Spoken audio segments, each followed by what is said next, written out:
Anak,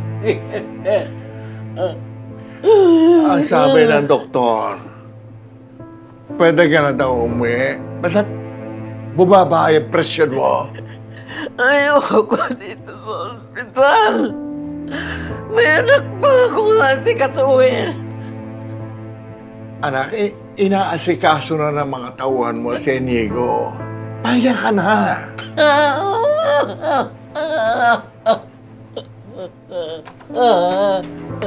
Olivia!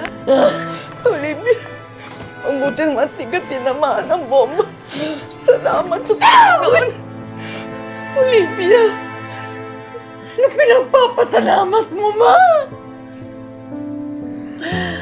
Salamat na nadamay sa pagsabog.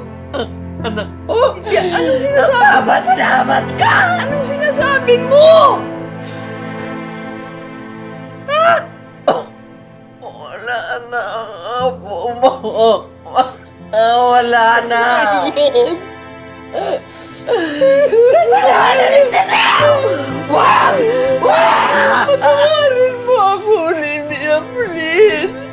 Wag! Bitawan mo ka! Kasalanan niyo ito. Kasalanan niyo!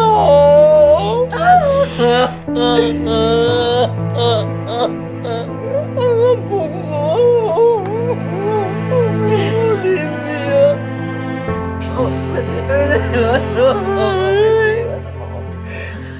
Olivia, sinubukan kong pigilan si Roberto. Pero wala akong magawang pigilan siya. Kaya pati si Inigo nandamay na patay siya. Sorry, Olivia, sorry. Ginawa ko ang lahat. Sorry. Walang iya siya, mga! Papatayin ko si Roberto! Papatayin ko ang lahat ng Guerrero! Demonyo talaga yan, Roberto na yan. Hindi niya na naisipan niyang kapatid. Huwag kang mag-alala.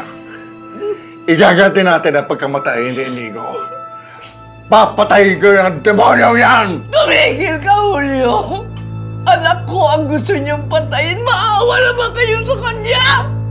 Maawa! Dapat ba akong maawa sa isang tao na walang awang nagplano nito? Dapat ba akong maawa sa taong pumatay? Pumatay sa anak ko. Patay na.